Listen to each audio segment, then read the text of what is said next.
Hello friends, I am Dr. Amit Gangwal, Associate Professor in SVKM's Institute of Pharmacy, Dhule. In this video, we will talk about various tools or Python libraries or technologies which are used in AI-driven drug discovery, either through deep learning models or simpler machine learning models for de novo drug designing or for repurposing. So all these logos I have taken from the respective websites of those tools and technology. So we are thankful to these technology developers. So without taking much of your time, let me proceed. So we will talk about few important technologies, tools, open source databases, repositories, banks which are empowering guiding drug discovery teams. Now, purposely, I have collected information from main source and also supported it by direct screenshots of the home pages of these tools, technologies, open sources, and other websites. This has been done to provide real and genuine feel to the learners, especially beginners, if they want to install those libraries and packages on their local machines. So it will bring them closer to actual sites for further enriching their knowledge from the original texts. So what these technologies or tools or open sources are used, what they are used for. So they can convert your chemical structures into various molecular representations for machine learning readable formats like Ismail's MDL or extended circular fingerprints or binary codes or what we call it fingerprints. They can also calculate different types of features or descriptors in your molecule, because for machine learning training we need inputs, and inputs are always there with features.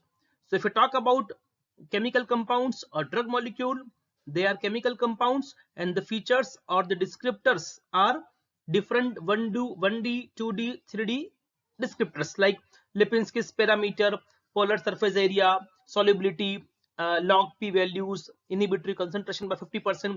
All those values are called descriptors, right? So and then they can find compounds similar to the query compound from, for example, from Zinc, PubChem or drug bank or Campbell. Then they can convert your structures into different machine readable formats, and they can even use to generate different type of compounds.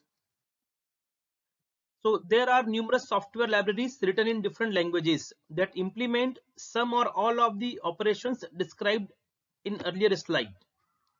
An ideal tool is one which provides Python bindings and database cartridges that, inter alia, among others, allow performing of substructures and similarity searches on compounds stored in RDBMS format. Now, what is the meaning of RDBMS format? Relational Database Management System. It is a system which is used for easy handling of data in a correlation manner. A relational database means a database that stores data in a highly structured format, because if data is not genuine, not without any default data in an unstructured manner, then it cannot be used properly. So a relational database means a database that stores data in a highly structured format using rows and columns. This makes it convenient to locate and access specific values within the database. So for example, NumPy and Pandas, they are two important Python libraries, and they are used to fetch data from your Excel sheet on your local machine or from Campbell or other public or paid databases. In that case, if data is not properly labeled or titled in a proper row and column fashion, then your commands will not be useful to take those data from a source. So it is relational because the values within each table are correlated. Tables may also be related to other tables. The relational structure makes it possible to run queries across multiple tables at once. To run the query means to write some codes using Python or C++ or Java and send those commands to fetch data from, say for example, Campbell or other type of databases. So this is the protein drug binding structure, database for compound and protein structure data acquisition. When we train the machine learning model, we need the data of protein, that is receptor, and data of biologically active molecule also.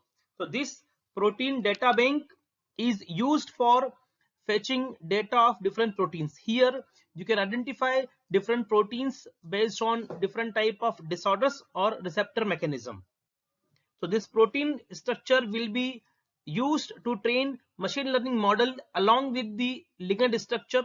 So ligand data, that is small molecule or drug like data, will be obtained from zinc 15 or drug bank or Campbell or PubChem. Those four are basically used for taking small molecule databases, and PDB is used for protein databases. So to train a machine learning model to understand what is the property of a drug like molecule, you have to train simultaneously, you have to use simultaneously two databases, one for protein, that is receptor, another is drug. So protein will work like receptor or log, and key will be drug like molecule.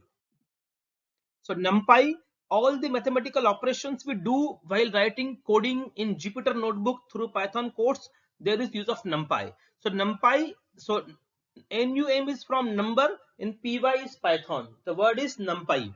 So NumPy is an open source project aiming to enable numerical computing with Python. NumPy is a Python package that stands for numerical Python. It is the core library for scientific computing, which contains a powerful n-dimensional array object. Python NumPy array. NumPy array is a powerful n-dimensional array object which is in the form of rows and columns. So you can have different types of array. Array is a way to represent your numbers because machine only understands number. So all your input data, for example, image or molecule, whatever, you should convert entire input into numbers. So here there is role of NumPy.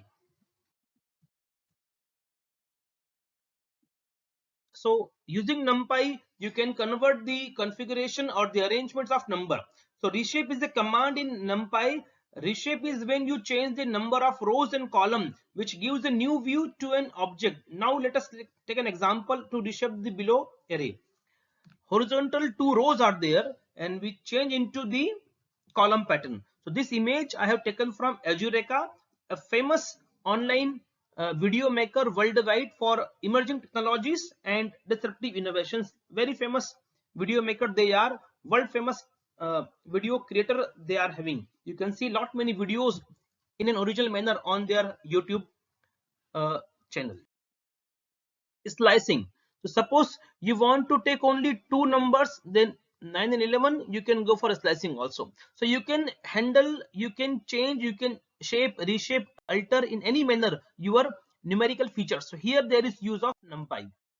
So this another this I have taken from the famous publishing house from nature.com. This is the article I have taken. I mean this image or infographics. So this image shows in how many ways, what are the ways and what type of arrangements we can give to our feature vector. What is feature vector? A vector is a mathematical way to represent your features in a numerical fashion. So you can change the way you want your feature vector using this NumPy. In all machine learning model development, you need NumPy because NumPy is the only option which is easily available, easy to use, easy to understand for your data manipulation. Panda.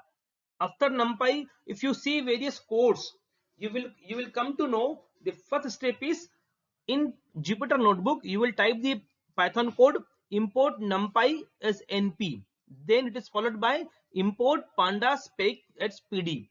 So pandas is used for reshaping your data. So pandas is an important library in Python for data science. It is used for data manipulation and analysis. It is well suited for different data such as tabular, ordered and unordered time series matrix data. So for example, you have a data in Excel sheet. One column indicates type of molecule, that is molecular structure in the form of smiles or fingerprint. Another column indicates their respective biological property or log P. So to fetch those data from Excel sheet to your work area, that is your what we call it Jupyter area, or to change various columns, to remove column, to add column, you will use pandas. So it is a software library for data analysis of tabular and time series data. In many ways, it reproduces the functionality of R's data frame object.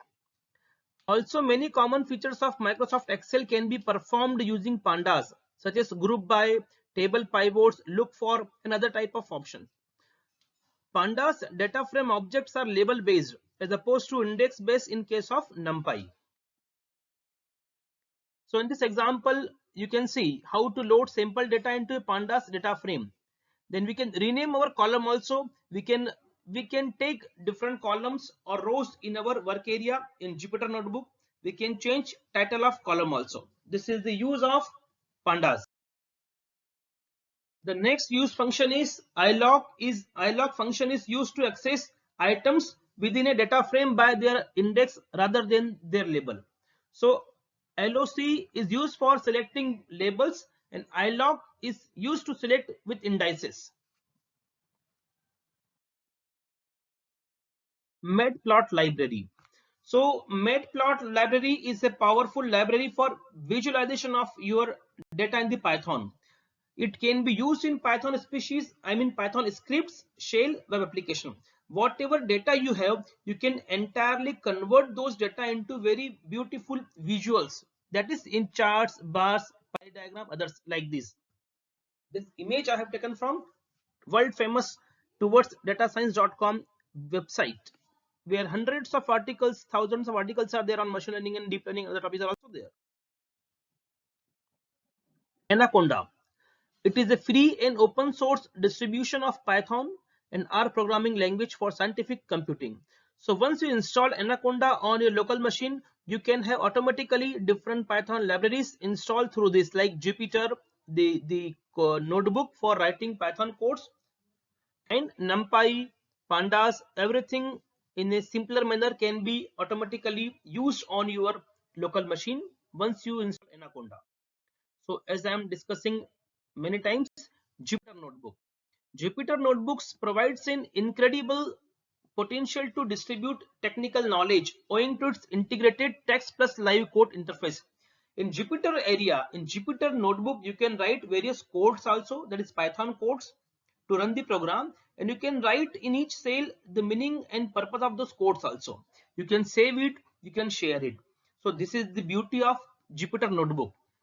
Jupyter Notebook is a web application that allows you to create and share documents that contain live code, equations, visualization, and explanatory text also. As I told you, you can use matplotlib function also in Jupyter. In Jupyter Notebook itself, you can see different types of graph illustration of your codes by using matplotlib. So these many features make Jupyter Notebook sought after type of code writing programmings.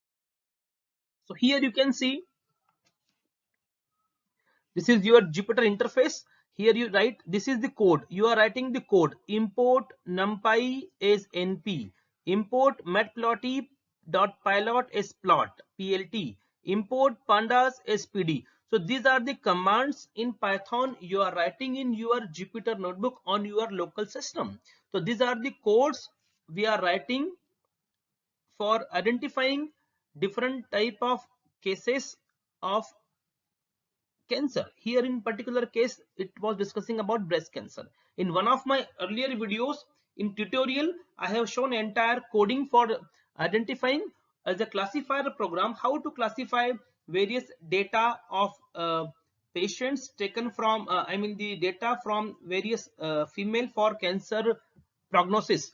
So you will get two labels or two output, 1 or 0. If 1 is there, it means mammogram or the data indicates the victim is the person is a victim of breast cancer, or otherwise she is not having breast cancer. So you have data obtained from various persons in Excel sheet. So there are various columns and those columns indicate X value, that is the independent feature X, and those features will decide whether those features make the particular female a cancer victim or not. That is Y value, that is 0 or 1. So here you have to take or remove the column title, column arrangements, all this can be done using NumPy and Pandas. Another is PyMol.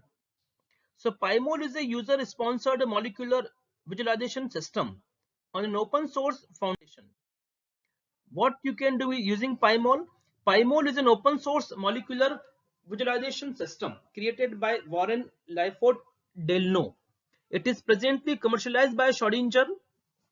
It can produce high quality 3D images of small molecules and biological macromolecule like target proteins.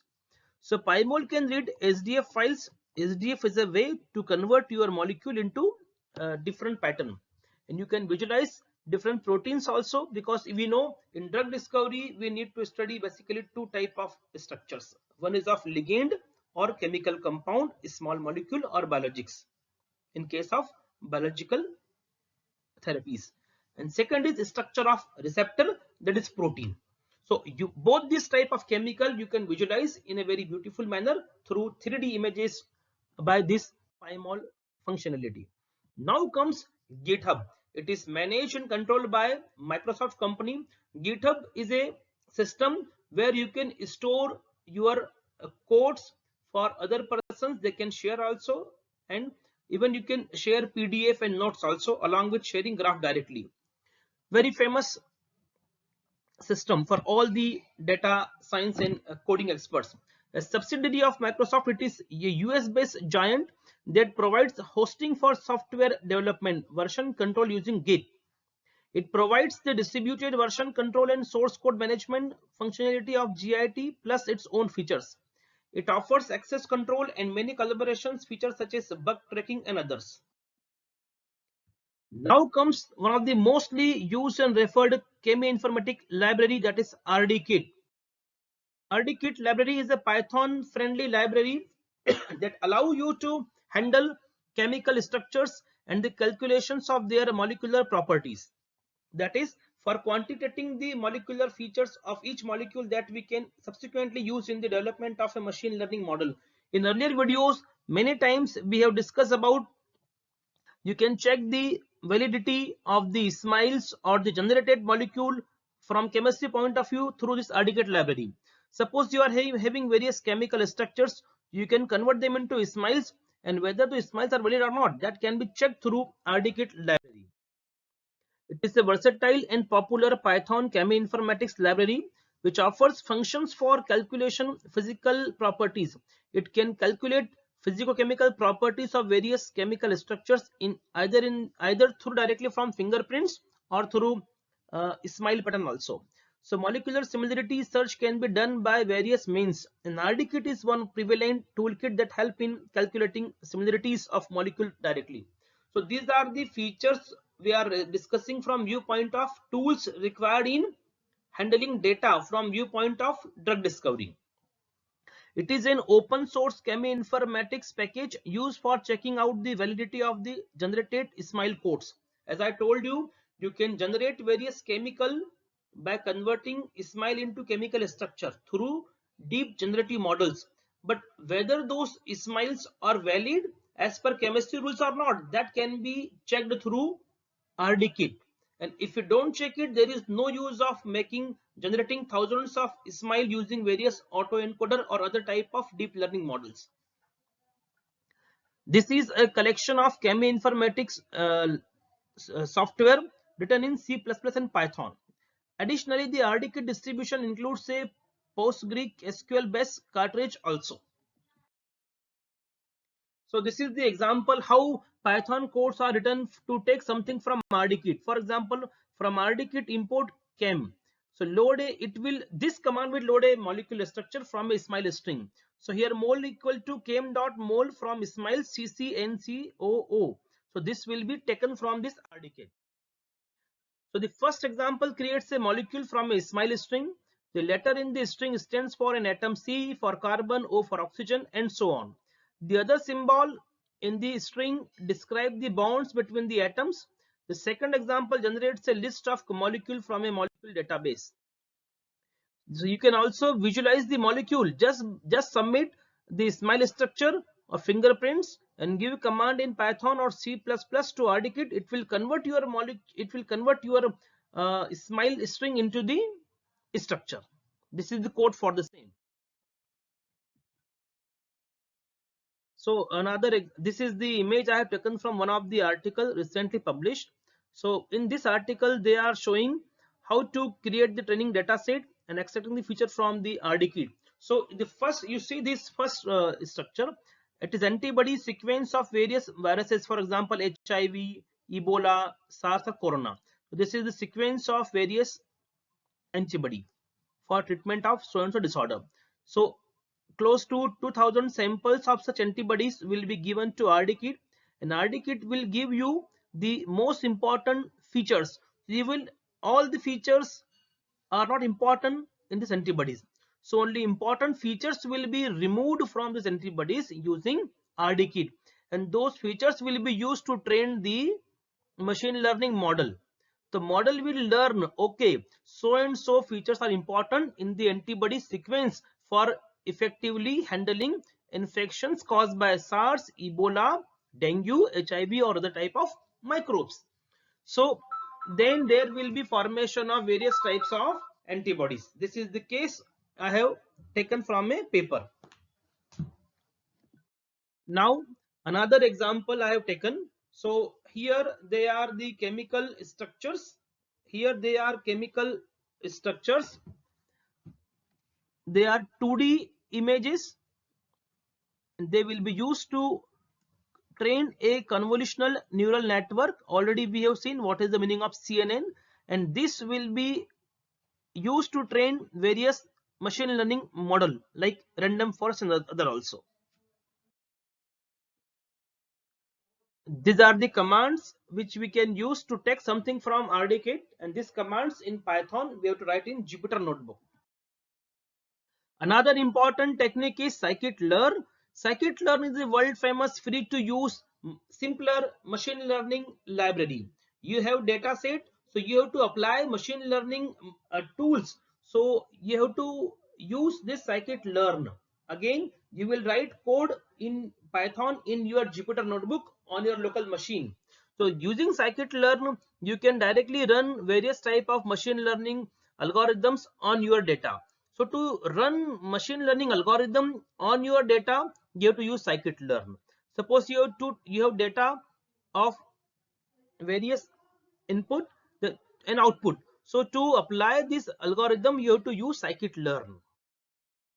So scikit-learn is a free software machine learning library for the Python programming language. It features various classification, regression, and clustering algorithms like support vector machine, random forest, gradient boosting, k-means, and dbscan, and is planned to interpolate with the Python numerical and scientific library like NumPy and SciPy. So again, these are the example Jupyter Notebook. Here we have mentioned from scikit-learn ensemble random forest classifier. Suppose you have data set in terms of x and y in Excel sheet, and you want to make a machine learning model to map the relationship between x and y. Then you want to choose one machine learning algorithm, that is random forest. So how you will go for it? You will write in your Jupyter Notebook from sklearn, that is scikit-learn, import random forest classifier, or from scikit-learn import what we call it decision tree or logistic regression type of algorithm. So this will be utilized for this purpose. Scikit-learn is one of the main attractions wherein you can implement machine learning using Python. It is a free library that contains simple and efficient tools for data analysis and mining purposes. You can implement the various algorithms such as logistic regression, time series algorithm using scikit-learn. But you should have data with you. Data should be with you only. Seaborn plotting, another technology, another way to convert your data into various visuals. One option we have seen about matplotlib. It is another example. Seaborn is a statistical plotting library in Python. So whenever you are using Python for data science, you will be using matplotlib for 2D visualizations, and Seaborn, which has its beautiful default styles and a high level interface to draw statistical graphics. OpenMobile This is the molecular toolkit. It is the converter for chemistry and molecular modeling data file. 101 file types are supported. You can convert 2D and 3D structures. You can generate images and other things also. It is ready to use program and complete programs toolkit. Read, write and convert over 110 chemical file formats. So it is very useful when you handle different type of chemicals for any research related to chemistry or AI driven drug discovery. With this, we finish this first video on various tools and technology which are used for AI driven drug discovery or for retrosynthesis or for any type of research involving chemical and when you use cheminformatics. Thank you very much.